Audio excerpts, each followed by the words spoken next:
Hi, I'm Laura Ingle, and you are in the strategy room. Republican presidential nominee Donald Trump is fighting back against allegations of sexual advances, saying the testimonies of the victims are outright lies.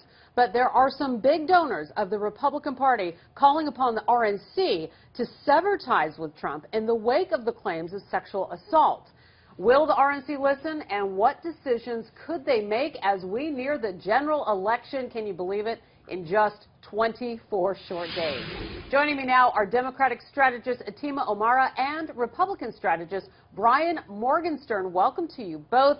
All right, Brian, I want to start with you. So do we think that these donors are overreacting in any way? Some people are saying, you know, they're jumping the gun a little bit and trying to get these donations off the table. Well, we're 3 weeks until the election, so if they were going to do this, they're a little late to the game, you know. But it's interesting, over the course of this election cycle, there have been various points where people have been jumping ship. For one sort of benchmark was the dust-up with Judge Curiel. Another was with the Khan family, where a number of people got upset and sort of peeled off.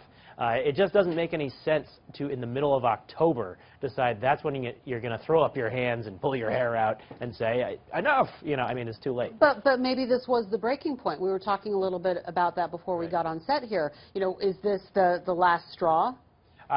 For some people. Is that what it feels like? Right, yes. And as I've said, at various points in the campaign, some people have decided when that straw broke the camel's back for them. That's what's happening for these individuals right now. All right. And, Atima, we all know how important funding is to these large campaigns. So do you think the RNC will or should listen to these donors?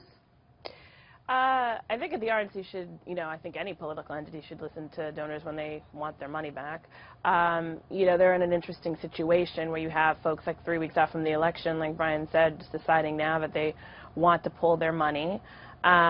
So, you know, it's a complicated issue for them at this point. And let me ask you this. Did you find it surprising, the timing? I mean, Brian is saying that it's kind of late in the game to do it.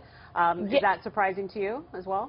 It's late in the game to do it, as in Trump has been insulting everybody. I mean, I think he's pretty much insulted most every demographic outside of, like, straight white guys, right? He's insulted people with disabilities. He's insulted African Americans. He's insulted Latinos. Like, he's just kind of hit. Now this is sort of like the camel that broke the straw's back, which is a little disconcerting when you're thinking, like, he's insulted all these Americans, and now, like, 3 weeks before the election, you're like, you can't live with this. All right, I guess everybody has their thing. So, you know, it's not surprising. I mean, there's been people who've been pulling away gradually over time, and, you know, now it's, you know, done for some of the others who really don't want to have, I guess, as they think, to have to explain this to their kids and their grandkids at some point. And, Brian, there's been so much that has gone on. Every day something new pops up, or there's something new to talk about. But in terms of where we are this week, and about, you know, these people not only asking the RNC, you know, we want to get the money off the table, we want some of our money back. What are your final thoughts on that? Like, could this have lasting effects beyond what we're dealing with this election? In every election, there are some donors who are uncomfortable and ask for their money back because of whatever certain developments in that election.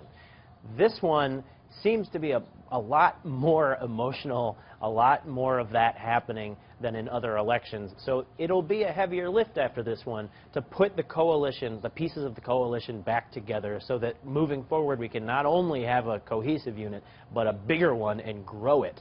And so having a fractured party right now, not great, and it's going to be a challenge in the aftermath.